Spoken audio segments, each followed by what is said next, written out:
ارادہ و اختیار غم منانے پر نہیں کیا بلکہ غم ختم کرنے پر صرف کیا۔ اسی کو صبر جمیل کہتے ہیں، جس پر انعامات کی بشارتیں اللہ کا قرآن سناتا ہے۔ آیت میں نہ منہ پیٹنے کا لفظ ہے، نہ سینہ کبھی کا اور نہ ماتم کا، بلکہ صرف حزن کا لفظ ہے، جس کا معنی صرف غم اور اندوہ ہے۔ اور حضرت یوسف علیہ السلام کے فراق کا صدمہ حضرت یعقوب علیہ السلام کو مسلسل رہا، لیکن جب فراق دور ہوا اور آپ کو حضرت یوسف علیہ السلام کے تخت مصر پر متمکن ہونے کی بشارت ملی تو پھر آپ کا غم بھی جاتا رہا اور آنکھوں کی روشنی بھی واپس آ گئی۔ اس سے ثابت ہوا کہ جب تک کسی محبوب کی مصیبت باقی ہو اور اس کا صدمہ لاحق رہے لیکن صبر کے خلاف کوئی حرکت نہ کرے تو یہ غیر اختیاری غم اور اندوہ گناہ نہیں، اور جب وہ مصیبت ختم ہو جائے تو پھر غم بھی ختم ہو جاتا ہے۔ اسی طرح ہم کہتے ہیں کہ میدان کربلا میں حضرت سیدنا امام علی مقام رضی اللہ تعالی عنہ اور آپ کے اعزاء اور احباب پر جو مصیبت نازل ہوئی وہ وقتی تھی۔ شہادت کا درجہ پانے کے بعد جب آپ کو جنت مل گئی تو پہلی مصیبت ختم ہو گئی۔ اب شہدائے کربلا کو حسب آیات قرآنی جنت کا رزق ملتا ہے اور وہاں خوش ہیں، تو اب رونے اور ماتم کرنے کا کیا موقع؟ ہم تو حضرت یعقوب علیہ السلام کی پیروی کرتے ہیں کہ جب تک آپ مصیبت میں مبتلا تھے اس وقت بھی صبر کیا، جب حضرت یوسف علی نبینا وعلیہ الصلاۃ والسلام کے بلند مقام کی بشارت ملی تو پہلا غم بھی جاتا رہا۔ مصر کے تخت سے جنت کا مقام تو اعلیٰ درجہ رکھتا ہے، تو کیا ماتمیوں کو حضرت امام حسین رضی اللہ تعالی عنہ کے جنتی ہونے اور وہاں خوشیاں منانے کا یقین نہیں، اور اب بھی یہی سمجھتے ہیں کہ جنت میں بھی نعوذ باللہ معاذ اللہ وہ مصیبت میں ہیں؟ اور حضرت یوسف علیہ السلام کو مصر کی سلطنت ملنے کے بعد بھی کیا حضرت یعقوب علیہ السلام نے اس گزری ہوئی مصیبت کی یادگار میں ہر سال غم کی محفلیں منعقد کی تھی؟ حضرت امام حسین رضی اللہ تعالی عنہ کے لیے سانحہ کربلا ایک بہت بڑا ایمانی امتحان تھا، جس میں آپ رضی اللہ تعالی عنہ اعلیٰ نمبروں میں پاس ہوئے تھے۔ تو اب واہ واہ حسین امام کربلا کی شان کے مناسب ہے، یا ہائے حسین ہائے حسین، یہ سیدنا امام حسین رضی اللہ تعالی عنہ کی شان ہے۔ ذرا آپ خود سوچیں کہ کیا واہ حسین سیدنا امام حسین رضی اللہ تعالی عنہ کی شان ہے، یا ہائے حسین امام حسین رضی اللہ تعالی عنہ کی شان ہے؟ جو امام علی مقام رضی اللہ تعالی عنہ کو پاس سمجھتا ہے وہ واہ واہ کرے، اور جو نعوذ باللہ من الذالک فیل سمجھتا ہے وہ ہائے کرے، نگاہیں اپنی اپنی، پسند اپنی اپنی۔ ہم اپنے آقا و مولا سیدنا امام حسین رضی اللہ تعالی عنہ کو پاس سمجھتے ہیں، اس لیے ہم واہ واہ حسین کہتے ہیں۔ اور پاکستان میں کتنے ماتمی ایسے ہیں جو امام حسین رضی اللہ تعالی عنہ کے غم میں اندھے ہوئے ہوں؟ کوئی ایک ہمیں دکھاؤ، کوئی ایک ہمیں ایسا ماتمی دکھاؤ جو سیدنا امام حسین رضی اللہ تعالی عنہ کے غم میں اندھا ہوا ہو۔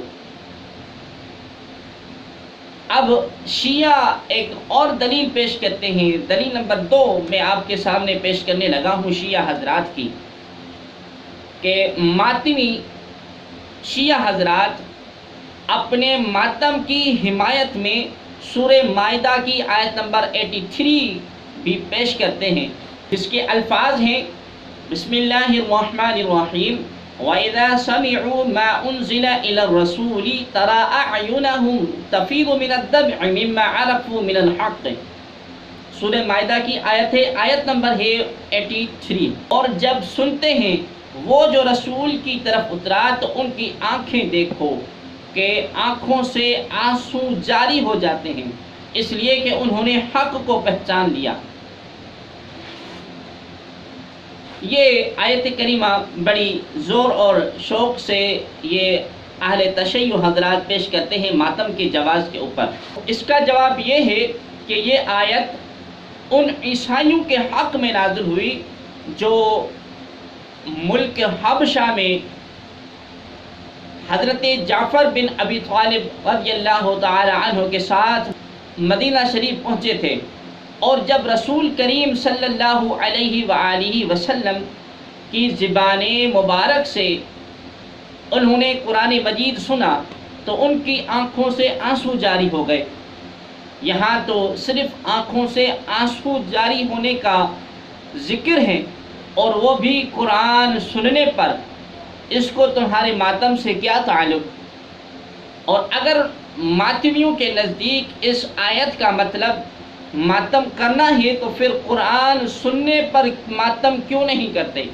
دلیل نمبر 3 آپ ملاحظہ فرمائیں کہ ماتمی حضرات کا ایک استدلال یہ بھی ہے کہ فرعون کے غرق ہونے کے واقعے کے دوران اللہ کریم فرماتا ہے فَمَا بَقَتْ عَلَيْهِمُ السَّمَاءُ وَالْأَرْضُ وَمَا كَانُوا مُنزِلِينَ۔ سورہ دخان آیت نمبر ہے 29، یعنی تو ان پر آسمان اور زمین نہ روئے اور نہ انہیں مہلت دی گئی۔ معلوم ہوا اب ان کا استدلال اس آیت کریمہ سے لے کر، اور کہتے ہیں کہ معلوم ہوا کہ جو برے لوگ ہیں وہ اس قابل نہیں کہ ان پر رویا جائے، اور اس کے بالمقابل ثابت ہوتا ہے کہ اچھے لوگوں پر رونا چاہیے۔ تو اس کا جواب یہ ہے کہ اس آیت میں نہ شہادت کا ذکر ہے نہ ماتم کا، تو اس سے مروجہ ماتم کیسے ثابت ہو گیا؟ اور دوسری بات یہ کہ اس آیت میں کوئی حکم نہیں ہے کہ نیک لوگوں پر رونا چاہیے، اور تیسرا یہ کہ کیا ماتمی لوگ زمین اور آسمان کے مذہب کی پیرو ہیں، اور چوتھا یہ کہ اگر اللہ کے مقبول اور صالح بندے مستحق گریہ ہیں تو پھر حضرت امام حسین رضی اللہ تعالی عنہ اور دیگر صلحائے امت کی وفات پر ہر سال ماتم کی مجلس برپا کیوں نہیں کرتے؟ اور نمبر 5 یہ کہ نیک لوگوں کی وفات پر طبعاً انسان کو افسوس ہوتا ہے اور غیر اختیاری طور پر رونا بھی آتا ہے، جس پر کوئی اعتراض نہیں۔ اعتراض تو سال بسال اس دن کی یادگار منانے اور بے صبری و نوح کے اعمال کرنے پر ہے، ان کے کسی ثبوت کا اشارہ بھی اس آیت سے نہیں ملتا۔ اب شیعہ حضرات دلیل نمبر 4 پیش کرتے ہیں ماتم کے اوپر کہ دلیل نمبر 4 بعض ماتمی تفسیر ابن کثیر کے ایک حوالے سے بھی اپنے مروجہ ماتم کو ثابت کرنے کی کوشش کرتے ہیں۔ وہ کیا ہے؟ تفسیر ابن کثیر میں حابیل اور قابیل کے واقعے کے تحت لکھا ہے، کہتے ہیں کہ اس صدمے سے حضرت آدم بہت غمگین ہوئے اور سال بھر تک انہیں ہنسی نہ آئی۔ آخر فرشتوں نے ان کے غم دور ہونے اور ہنسی آنے کی دعا کی۔ بحوالہ تفسیر ابن کثیر جلد نمبر 1 صفحہ نمبر 86۔ اس کا جواب یہ ہے کہ کیا اس سے ثابت ہے کہ حضرت آدم علیہ السلام ہر سال غم کی مجلس قائم کرتے تھے، یا یہ ثابت ہوتا ہے کہ فرشتوں نے ان کے غم کو دور کرنے کی دعا کی تھی؟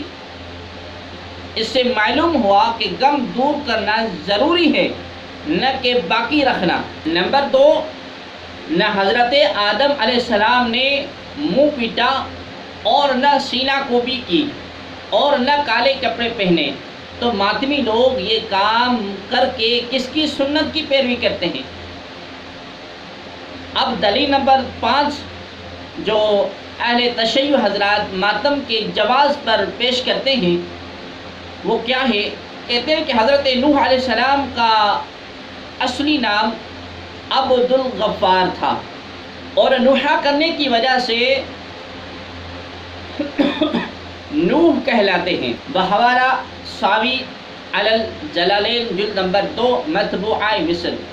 تو اس کا جواب یہ ہے کہ حضرت نوح علیہ السلام مصیبت بشارت کی وجہ سے نہیں روئے، بلکہ اس وجہ سے خود ساوی حاشیہ جلالین میں یہ لکھی ہے کہ نوح علیہ السلام کا لقب نوح اس لیے ہوا کہ آپ اس بنا پر زیادہ روتے رہے کہ آپ نے اپنی قوم کے لیے بد دعا کی تھی، جس کی وجہ سے وہ ہلاک ہو گئی تھی۔ اور یہ بھی کہا گیا ہے کہ آپ کے رونے کی وجہ یہ تھی اپنے بیٹے کے بارے میں آپ نے اپنے رب تبارک و تعالی سے سوال کیا تھا۔ اور نمبر 2، اس نوحہ یعنی کہ رونے سے منہ پیٹنا اور سینہ کو بھی کرنا کیسے ثابت ہو گیا؟ دلیل نمبر 6، شیعہ حضرات یہ بھی دلیل پیش کرتے ہیں کہ حضرت ابراہیم بن محمد کریم صلی اللہ علیہ وسلم نے انتقال کی حضور کریم صلی اللہ علیہ وسلم کو خبر ہوئی تو عبد الرحمن بن عوف رضی اللہ تعالی عنہ کے ساتھ تشریف لائے، نزع کی حالت تھی، گود میں اٹھایا، آنکھوں سے آنسو جاری ہو گئے۔ سیرت النبی حصہ اول صفحہ نمبر 728۔ تو اس سے بھی استدلال لیتے ہیں کہ یہ ماتم کرنا جائز ہے۔ تو اس کا جواب یہ ہے کہ اس عبارت کے بعد یہ الفاظ بھی ہیں کہ عبد الرحمن بن عوف رضی اللہ تعالی عنہ نے کہا کہ یا رسول اللہ صلی اللہ علیہ وسلم، آپ کی یہ حالت، آپ نے فرمایا کہ یہ رحمت ہے۔ اس سے ثابت ہوا کہ اپنے فرزند حضرت ابراہیم کے انتقال پر رحمت کی وجہ سے حضور دو عالم صلی اللہ علیہ وسلم کی آنکھوں سے آنسو جاری ہو گئے تھے، لیکن اس سے یہ مروجہ ماتم کیسے ثابت ہو گیا؟ اور نمبر 2، اس گریہ کی بھی کیا ہر سال ابراہیم کی وفات کے دن رسول اللہ صلی اللہ علیہ وسلم نے کوئی مجلس برپا کی تھی؟ نمبر 3، حضرت امام حسین رضی اللہ تعالی عنہ کے ماتمیوں نے بھی کبھی حضرت سیدنا ابراہیم بن محمد کریم صلی اللہ علیہ وسلم کے ماتم کی مجلس برپا کی ہے؟ عجیب بات ہے کہ جس چیز سے دلیل دیتے ہیں خود اس پر عمل نہیں کرتے۔ دلیل نمبر 7، اہل تشیع حضرات یہ بھی دلیل پیش کرتے ہیں کہ حضرت حمزہ رضی اللہ تعالی عنہ کی شہادت پر حضور اکرم صلی اللہ علیہ وآلہ وسلم روئے اور فرمایا کہ ہائے آج ماتم کرنے والا کوئی نہیں، اور اس پر صحابہ نے اپنی عورتوں سے کہا کہ تم حضرت حمزہ کا ماتم کرو، اور عورتوں نے گریہ کی اور صف ماتم بچھائی۔ حضور کریم صلی اللہ علیہ وسلم نے عورتوں کا گریہ سن کر خود گریہ کیا اور عورتوں کو ماتم کرنے کی وجہ سے دعائے خیر دی، بحوالہ کتاب المغازی فتوح الشام صفحہ نمبر 108 اور سیرت النبی شبلی نعمانی حصہ اول صفحہ نمبر 387۔ تو اس عبارت میں بھی منہ پیٹنا اور سینہ کو بھی کرنا ثابت نہیں، جس سے مروجہ ماتم ثابت ہوتا ہے۔ نمبر 2، سیرت النبی شبلی نعمانی حصہ اول صفحہ نمبر 387 میں تو یہ الفاظ ہیں کہ حضرت صلی اللہ علیہ وسلم نے دیکھا تو دروازہ پر پردہ نشینان انصار کی بھیڑ تھی اور حضرت حمزہ کا ماتم بلند تھا، ان کے حق میں دعائے خیر کی اور فرمایا کہ ہمدردی کا شکر گزار ہوں، لیکن مردوں پر نوحہ کرنا جائز نہیں۔ اس سے تو معلوم ہوتا ہے کہ حضرت حمزہ رضی اللہ تعالی عنہ کے ماتم میں عورتوں نے رواج کے تحت نوحا یعنی کہ بین کر کے رونا شروع کر دیا تھا، جس سے رحمت للعالمین صلی اللہ علیہ وسلم نے ان کو منع فرمایا۔ اب نمبر 4، کیا پھر ہر سال حضرت حمزہ رضی اللہ تعالی عنہ کی شہادت کے دن ماتم و گریہ کی مجلس بھی قائم کی گئی تھی؟ نمبر 5، اور کیا آج کل کے ماتمیوں نے بھی کبھی حضرت حمزہ رضی اللہ تعالی عنہ کی مجالس ماتم برپا کی ہیں؟ اگر نہیں تو کیوں؟ اب دلیل نمبر 8 آپ ملاحظہ فرمائیں۔ وہ دلیل لیتے ہیں کہ حضرت ابو طالب اور حضرت سیدہ بی بی خدیجہ الکبریٰ رضی اللہ تعالی عنہا کی وفات کے سال کو حضور کریم صلی اللہ علیہ وسلم نے عام الحزن یعنی کہ غم کا سال کے نام سے یاد کیا، تو لہذا یہاں سے بھی ماتم کرنا جائز ہے۔ تو اس کا جواب یہ ہے کہ اگر اس سال کو عام الحزن دینے کا مطلب یہی ہے کہ ہر سال ان کی وفات کے دن ماتم کی مجلس قائم کی جائے، تو کیا حضرت علی، حضرت سیدہ بی بی فاطمہ، حضرت امام حسن، حضرت امام حسین رضی اللہ تعالی عنہم نے کبھی ہر سال کوئی مجلس غم برپا کی تھی؟ یا رحمت للعالمین صلی اللہ علیہ وسلم نے بھی اپنے مہربان چچا ابو طالب اور اپنی پیاری بیوی سیدہ خدیجہ الکبریٰ رضی اللہ تعالی عنہا کی وفات کا دن ہر سال مجلس ماتم کی صورت میں منایا تھا؟ اگر نہیں تو پھر کس کی پیروی کرتے ہو؟ اب دلیل نمبر 9، اہل تشیع حضرات یہ بھی دلیل پیش کرتے ہیں کہ جنگ احد میں جناب رسالت مآب صلی اللہ علیہ وسلم کا دانت مبارک شہید ہو گیا، جس کی خبر سن کر خواجہ اویس کرنی نے اپنے دانت توڑ دیے۔ حضور کریم صلی اللہ علیہ وسلم نے اس فعل کو پسند فرمایا اور خواجہ کے لیے دعا کی، لہذا اس سے بھی کہتے ہیں کہ اس سے بھی ماتم کرنا جائز ہے۔ تو اس کا جواب یہ ہے کہ ماتمی حضرات کی پیش کردہ یہ روایت بے سند ہے، اس لیے اس کو حجت نہیں بنایا جا سکتا۔ اگر اس طرح اپنے دانت توڑنا صحیح اور قار ثواب ہوتا تو پھر حضرت علی المرتضیٰ رضی اللہ تعالی عنہ بھی اپنے دانت توڑ دیتے۔ کیا ماتمیوں کے نزدیک خواجہ اویس کرنی کا عشق رسالت حضرت علی سے زیادہ تھا؟ پر 3، اگر خواجہ اویس کرنی کی سنت ماتمیوں کو پسند ہے تو پھر سرکار دو عالم صلی اللہ علیہ وسلم کے دانت شہید ہونے کی یادگار میں اپنے دانت کیوں نہیں توڑتے؟ سارا واقعہ ہی ختم ہو جائے گا۔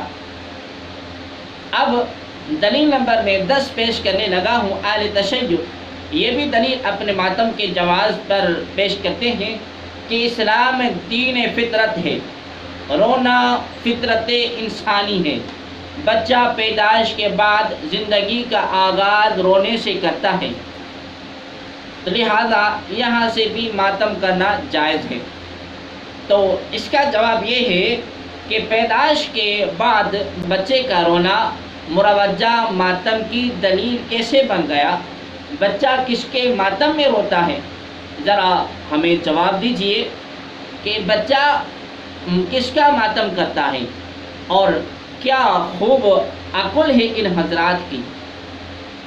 اور یہ اس قسم کی بے ڈنگی اور بے سرو پا دلائل ماتمی ٹولے کے ذاکروں کی کل کائنات ہیں، جن کو راگنی اور سر کے ساتھ سنا کر گرمی محفل کا سامان کیا جاتا ہے اور مگرمچھ کے آنسو بہا کر سادہ لو عوام کو بے وقوف بنایا جاتا ہے۔ کیا ہمارا پیارا دین یہی کہتا ہے؟ اور کیا جناب رسول کریم صلی اللہ علیہ وسلم یہی پیغام لے کر دنیا میں آئے کہ سارا سال جو مرضی کرتے رہو، نہ نماز، نہ روزہ، نہ تراویح، نہ حج، نہ زکوٰۃ اور نہ کوئی اور نیک کام، سال میں 1-2 دن سینہ کو بھی اور دیگر جاہلانہ افعال انجام دے لو، جنت کے پکے حقدار بن جاؤ گے۔ کیا رسول کریم صلی اللہ علیہ وسلم یہ پیغام لے کر تشریف لے کر آئے؟ کیا دین کا یہ پیغام ہے؟ کیا سیدنا امام حسین رضی اللہ تعالی عنہ نے کربلا کے میدان میں یہ پیغام دیا کہ اپنے بچے شہید کرا کے امت کو اسلام کی تعلیم اور اسلام کی حقانیت کی پہچان کرائی؟ کیا اہل بیت اطہار یہ پیغام لے کر آئے؟ کربلا کے میدان کے بعد سیدنا امام زین العابدین رضی اللہ تعالی عنہ، ان کی زندگی کا آپ ذرا مطالعہ کریں۔ کیا انہوں نے کبھی مروجہ ماتم کیا؟ کیا کسی اہل بیت اطہار کے کسی فرد نے یہ مروجہ ماتم کیا؟ کیا ان کی تعلیم یہ تعلیمات ہیں؟ لہذا یہ تعلیمات نہیں، نہ یہ اہل بیت اطہار کی تعلیمات ہیں، نہ رسول اللہ صلی اللہ علیہ وسلم کی تعلیمات ہیں، اور نہ صحابہ کرام رضوان اللہ علیہم اجمعین کی یہ تعلیمات ہیں، اور نہ ہی یہ دین اسلام کی تعلیمات ہیں۔ یہ ہرگز ہمارا دین نہیں ہے کہ ماتم کرو، سینہ کو بھی کرو، چیخو چلاؤ، جاہلیت کی سی باتیں کرو، عہد جاہلیت والی باتیں کرو۔ یہ ہمارا دین نہیں۔ ہمارا دین تو یہ ہے کہ اللہ کریم جیسے ارشاد فرماتا ہے، یا ایھا الذین آمنوا استعینوا بالصبر والصلاۃ، اے ایمان والو تم مدد چاہو صبر اور نماز سے۔ جب مصیبت پیش آ جائے تو صبر کر لو اور نماز مصلی بچھاؤ اور اللہ کے دربار میں سجدہ سجود ہو جاؤ اور اللہ کریم کی یاد میں اپنے دل کو بسا لو۔ ہمارا دین تو یہ کہتا ہے۔ اللہ کریم کی دربار اقدس میں دعا گو ہیں، اللہ تبارک و تعالی ہم سب کو ہدایت نصیب فرمائے۔ مالک رب ذوالجلال آقا کریم علیہ السلام کی پاک شریعت مطہرہ پر ہم سب کو عمل کرنے کی توفیق عطا فرمائے۔